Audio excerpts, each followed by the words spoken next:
کہ انسان عام طور پر دوسروں کی غلطیوں کے معاملے میں بہترین جج بن جاتا ہے اور اپنی غلطیوں کے معاملے میں بہترین وکیل بن جاتا ہے، یعنی اپنی غلطیوں کا دفاع کر رہا ہوتا ہے اور دوسروں کی غلطیوں کو مائکروسکوپک انالیسس کے ذریعے سے دیکھ کر ان کو بیان کر رہا ہوتا ہے بڑھا چڑھا کے اوپر۔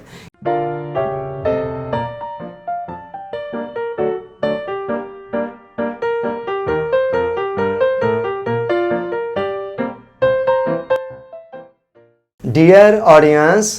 السلام علیکم۔ حضرت لقمان حکیم کا ایک قول ہے کہ ہر شخص سچا دوست تلاش کرتا ہے لیکن وہ خود سچا بننے کی زحمت گوارا نہیں کرتا۔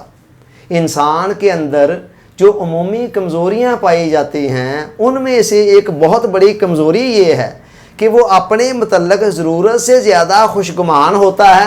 اور دوسروں کے حوالے سے ضرورت سے زیادہ بدگمان ہوتا ہے۔ اپنے متعلق خوشگمانیوں کا حال یہ ہے کہ اپنی معمولی خوبیوں کو بھی بہت زیادہ بڑھا چڑھا کر سمجھتا ہے اور اپنی بڑی بڑی پہاڑوں جیسی غلطیوں کوتاہیوں کو بھی نظر انداز کرتا چلا جاتا ہے، یعنی ہر جگہ پر اپنے آپ کو رائتی نمبر دیے چلا جاتا ہے۔ اور دوسروں کے متعلق بدگمانیوں کا عالم یہ ہے کہ ان کی ذرا سی خامیاں غلطیاں کوتاہیاں نوٹ کرتا ہے اور وہ اس کو پہاڑوں برابر دکھائی دیتی ہیں۔ دوسرے لفظوں میں یوں سمجھ لیں کہ انسان عام طور پر دوسروں کی غلطیوں کے معاملے میں بہترین جج بن جاتا ہے اور اپنی غلطیوں کے معاملے میں بہترین وکیل بن جاتا ہے، یعنی اپنی غلطیوں کا دفاع کر رہا ہوتا ہے اور دوسروں کی غلطیوں کو مائکروسکوپک انالیسس کے ذریعے سے دیکھ کر ان کو بیان کر رہا ہوتا ہے بڑھا چڑھا کے اوپر۔ اس قول کے اندر انسان کی اسی فطری کمزوری کی طرف اشارہ کرتے ہوئے کہا گیا کہ انسان دنیا کے اندر سچے دوست تلاش کرتا ہے،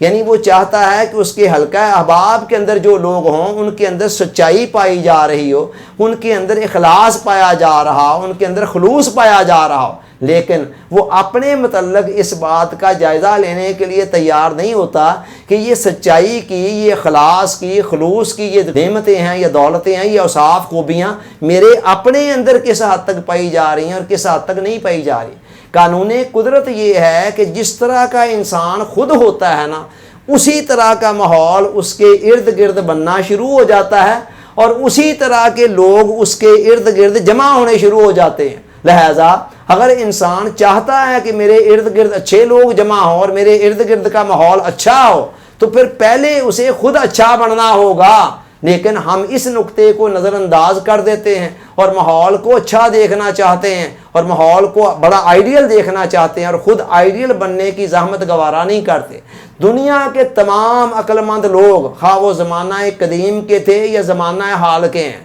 وہ اس بات کو تواتر سے کہتے چلے آئے ہیں کہ our outer world is the reflection of our inner world۔ ہمارے جو باہر کی دنیا ہے وہ ہمارے اندر کی دنیا کا عکس ہوتی ہے، یعنی باہر کا سارا جو ماحول ہے نا وہ ہماری انٹرنل دنیا کا عکس ہے۔ لہٰذا باہر جو کچھ ہمیں نظر آ رہا ہے اس کے بیسک اسباب جو ہیں وہ ہمارے اپنے اندر موجود ہوتے ہیں۔ تو وہ کہتے ہیں کہ اگر آپ باہر کے ماحول کو چینج کرنا چاہتے ہیں، دیکھیں انسان شیشے کے سامنے آ کر کھڑا ہوتا ہے تو اس کے چہرے کے اوپر اگر کوئی داغ دبا ہوتا ہے تو آئینے کے اندر وہ دبا اس کے چہرے پر نظر آ رہا ہوتا ہے، لیکن کوئی بھی عقل مند آدمی آئینے سے نہیں لڑتا ہے، بلکہ عقل مند آدمی کیا کرتا ہے، جب وہ آئینے میں اپنا عکس دیکھتا ہے اور وہاں کوئی دبا نظر آتا ہے تو فوری طور پر آئینے سے لڑنے کی بجائے وہ اپنے چہرے سے اس دبے کو صاف کر دیتا ہے اور نتیجہ کیا نکلتا ہے، سامنے آئینے کے اندر بھی وہ دبا صاف ہو جاتا ہے، بالکل ہو جاتا ہے۔ یہی معاملہ یہاں ہے،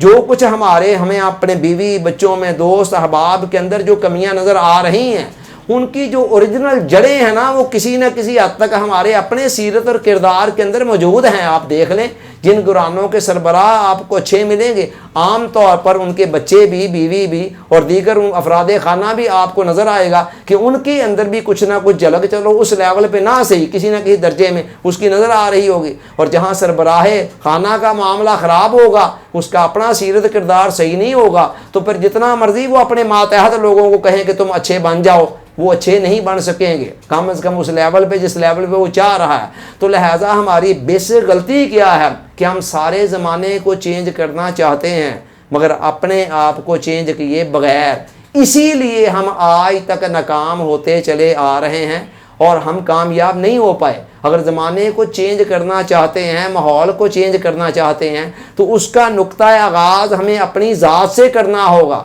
جو تبدیلی ہم باہر کے ماحول میں دیکھنا چاہتے ہیں،